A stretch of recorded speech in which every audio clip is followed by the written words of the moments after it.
नमस्कार दोस्तों, स्वागत है आप सभी का एजुकेशन 790 के चैनल पर। मैं अमन यादव। दोस्तों, आज की इस वीडियो में हम लोग महेश पांडवाल भारत के इतिहास में अध्याय 33 को पढ़ेंगे, जो कि है आपका विदेशी यात्रा के वृत्तांत। दोस्तों, ये भी इम्पॉर्टेंट चैप्टर है और एग्ज़ाम में क्वेश्चन काफ़ी आते हैं।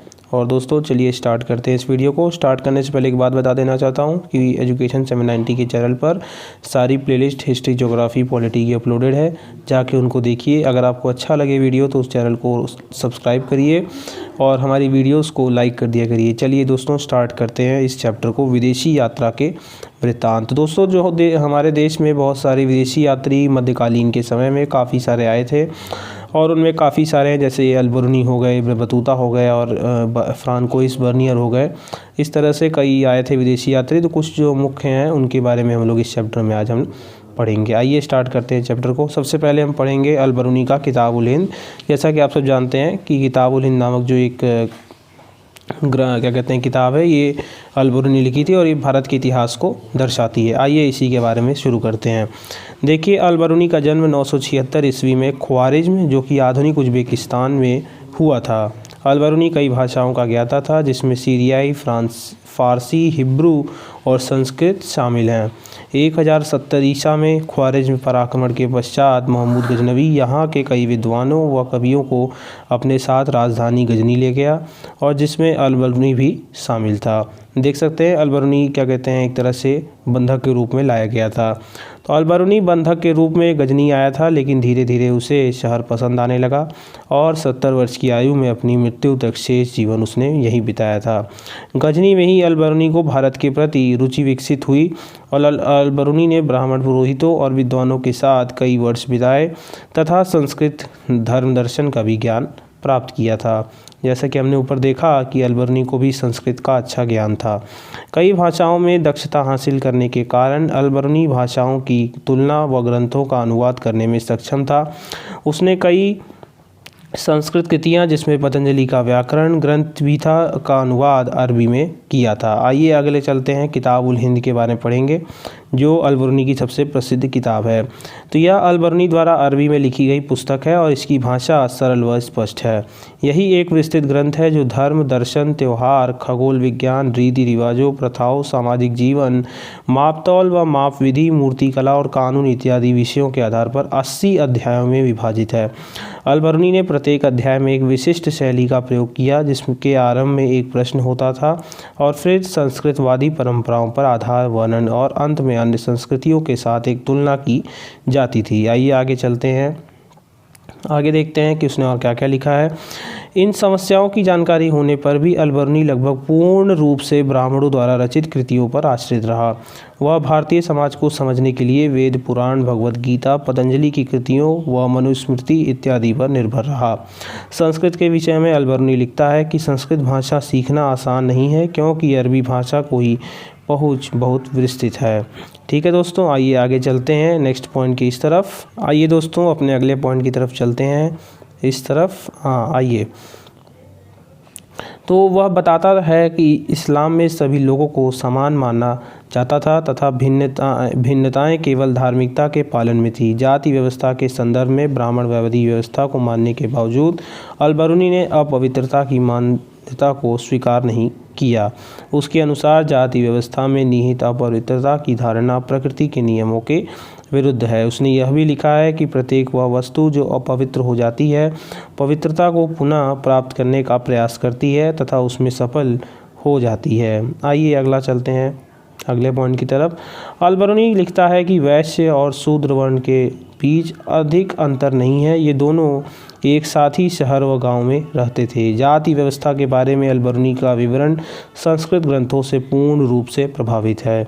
यद्यपि अत्यंत शाब्दिक रूप में व्यवस्था से परे सामाजिक प्रताड़ना के शिकार थे, लेकिन फिर भी अध्ययन तंत्र का हिस्सा थे। ठीक है, अर्थतंत्र का हिस्सा थे। आइए अब इब्न बतूता का रहला जो ग्रंथ है उसके बारे में अब जानेंगे। इब्न बतूता भी एक इतिहासकार था, कह सकते हैं एक तरह से ये यात्री था जो पूरे विश्व की घूमता फिरता था। इब्न बतूता का जन्म टांजियर, मोरक्को के एक सम्मानित परिवार में हुआ जो इस्लामी कानून अथवा शरिया पर अपनी विशेषज्ञता के लिए प्रसिद्ध था। इब्न बतूता पुस्तकों के स्थान पर यात्राओं से अर्जित अनुभव को ज्ञान का अधिक महत्वपूर्ण स्रोत मानता था। भारत प्रस्थान से पहले वह मक्का, सीरिया, इराक, यमन, ओमान एवं पूर्वी अफ्रीका के अनेक तटीय बंदरगाहों की यात्रा कर चुका था। आइए आगे चलते हैं। तो मध्य एशिया के रास्ते से होकर इब्न बतूता 1333 ईस्वी में स्थल मार्ग से सिंध पहुंचा था और मोहम्मद बिन तुगलक ने उसे दिल्ली का काजी भी नियुक्त किया था। इब्न बतूता इस पद पर अनेक वर्षों तक रहा, फिर उसने सुल्तान का विश्वास खो दिया और उसे कैद कर लिया गया। यद्यपि बाद में पुनः उसे राजकीय सेवा में ले लिया गया और मोहम्मद बिन तुगलक ने 1342 में मंगोल शासक जो कि चीन के पास सुल्तान के दूत के रूप में जाने का आदेश दिया। उसने व्यापक रूप से चीन में यात्रा की एवं बीजिंग तक गया, लेकिन वह लंबे समय तक नहीं ठहरा तथा 1397 में घर जाने का निश्चय किया और 1354 में वह घर वापस लौट गया था। आइए दोस्तों अगले पॉइंट की तरफ बढ़ते हैं। तो जैसे कि आपने देखा कि वो वापस लौट गया था, आइए देखते हैं आगे। चीन के विषय में उसके वृत्तांतों की तुलना मार्को पोलो जो 13वीं शताब्दी जो वेनिस का यात्री था उससे उसकी की जाती है। ठीक है, चीन के विषय में जो उसके वृत्तांत हैं वो इटली के जो मार्को पोलो थे उनके वृत्तांतों से की जाती है। उन दिनों यात्रा करना अधिक असुरक्षित था। इब्न बतूता ने कई बार डाकुओं के हमले को झेला था और यही कारण है कि वह अपने साथियों के साथ कारवां में चलना पसंद करता था। इब्न बतूता एक हठीला यात्री था और जब वह वापस गया तो स्थानीय शासक के निर्देश पर उसकी कहानियाँ वृत्तांतों को दर्ज किया गया। इब्न बतूता द्वारा नारियल का वर्णन एक प्रकृति के विस्मयकारी वृक्षों के रूप में किया गया और भारतीय इससे रस्सी बनाते हैं, लोहे की कीलों के बजाय इससे जहाज को सिलते हैं। आइए दोस्तों अगले पॉइंट की तरफ बढ़ते हैं।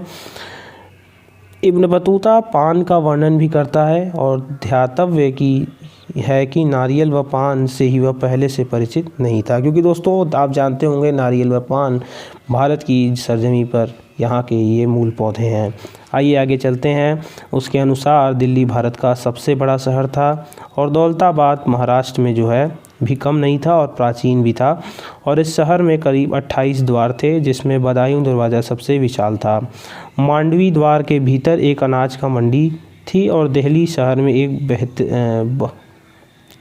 एक बेहतरीन कब्रगाह थी जिसमें चमेली व गुलाब जैसे फूल उगाए जाते थे जो सभी मौसमों में खिले रहते थे। आइए अगले पॉइंट की तरफ चलते हैं। अधिकांश नगरों में एक मस्जिद और एक मंदिर होता था। बंद नगरों में नर्तकों, संगीतकारों और गायकों के सार्वजनिक प्रदर्शन के लिए स्थान भी चिन्हित होते थे। यद्यपि इब्न बतूता की शहरों की समृद्धि का वर्णन करने में अधिक रुचि नहीं थी और ताराबाद, दौलताबाद में पुरुष व महिला गायकों का बाजार भी था। इब्न बतूता डाक प्रणाली जिसको हम संचार व्यवस्था भी कह सकते हैं का विस्तृत विवरण देता है। ठीक है, आगे चलते हैं।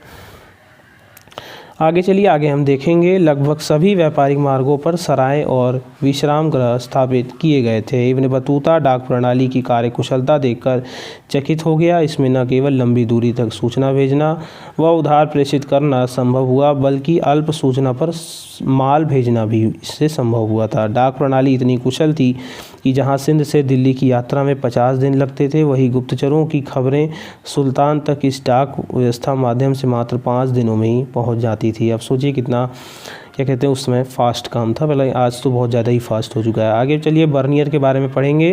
तो यह फ्रांसीसी चिकित्सक, राजनीतिज्ञ, दार्शनिक और इतिहासकार था और बर्नियर 1656 से 1668 तक मुगल दरबार में रहा। पहले शाहजहाँ के ज्येष्ठ पुत्र, दारा शिकोह के चिकित्सक के रूप में, बाद में मुगल दरबार के एक अर्मीनियाई अमीर दानिशमंद खान के साथ एक बुद्धिजीवी एवं वैज्ञानिक के रूप में। उसने अपना प्रमुख कृति को फ्रांस के शासक लुई 14वें को समर्पित किया था। आप जानते हैं लुई 14 उस समय का वहाँ का राजा था। आइए आगे चलते हैं।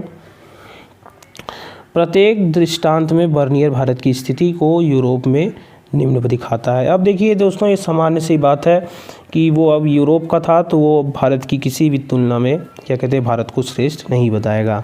आगे चलिए। बर्नियर के कार्य फ्रांस में 1670 से लेकर 71 में प्रकाशित हुए और अगले 5 वर्षों के भीतर ही अंग्रेज़ों, डच, जापानी और इतालवी भाषा में इसका अनुवाद हुआ।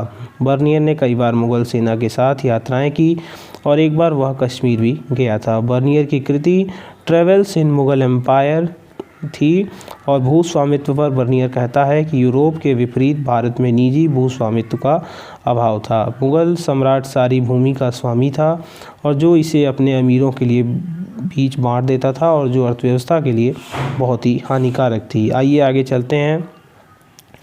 राजकीय भूस्वामित्व के कारण भूधारक भूमि अपने बच्चों को नहीं दे सकते थे, इसलिए वे भूमि में सुधार व निवेश में रुचि नहीं लेते थे और इस कारण से कृषि का विकास अवरुद्ध था। और जानते भी हैं मध्यकाल में काफ़ी ज़्यादा विकास जो है भारत का रुक सा गया था। बर्नियर लिखता है कि भारत में मध्य वर्ग नहीं था और हिंदुस्तान के बारे में उसने लिखा कि यहाँ खेती अच्छी नहीं है, यहाँ की खेती अच्छी नहीं है। कृषि योग्य भूमि का एक बड़ा हिस्सा श्रमिकों के अभाव में कृषि विहीन है और यहाँ की हवा दूषित है। बर्नियर चेतावनी देता है कि यदि यूरोपीय शासकों ने मुगलों का अनुसरण किया तो यूरोप तबाह हो जाएगा। ध्यातव्य है कि बर्नियर हिंदुस्तान की अधिकांश समस्याओं की जड़ निजी भूस्वामित्व के अभाव को मानता है। फ्रांसीसी दार्शनिक मॉन्टेस्क्यू ने उसके वृत्तांत का प्रयोग प्राच्य निरंकुशवाद की धारणा को विकसित करने में किया था। इसी आधार पर मार्क्स ने एशियाई उत्पादन पद्धति का भी सिद्धांत दिया था। ये अगले पॉइंट की तरफ बढ़ते हैं। आश्चर्य की बात है कि एक भी सरकारी मुगल दस्तावेज यह इंगित नहीं करता कि राज्य ही भूमि का एकमात्र स्वामी था। शिल्पकारों के संदर्भ में बर्नियर लिखता है कि शिल्पकार मूल रूप से आलसी होता है। जो भी निर्माण करता है वह अपनी आवश्यकता या अन्य बाध्यताओं के कारण करता है। शिल्पकारों के पास अपने उत्पादों को बेहतर बनाने का कोई प्रेरणा नहीं थी, क्योंकि मुनाफे का अधिग्रहण राज्य द्वारा किया जाता था, इसलिए उत्पादन प्रत्येक जगह पतनोन्मुख था। आइए चलते हैं अगले पॉइंट की तरफ। हालांकि वह यह मानता है कि पूरे विश्व में बड़ी मात्रा में बहुमूल्य धातुएं भारत में आती थीं। नगरों के बारे में वह लिखता है कि 17वीं सदी में लगभग 15% भारतीय जनसंख्या नगरों में रहती थी और यह अनुपात उस समय के यूरोप से अधिक थी। उसके बावजूद भी बर्नियर भारतीय नगरों को शिविर नगर कहता है, जिसका आज से उन नगरों से है जो अपने अस्तित्व के लिए राजकीय शिविरों पर निर्भर थे। उनका कहना है कि वे नगर राजकीय दरबार के आगमन के साथ अस्तित्व में आते थे तथा दरबार में यही और चले जाने के पतनोन्मुख होते थे। तो दोस्तों ये चैप्टर जो है विदेशी यात्री का वृत्तांत ये समाप्त हो गया।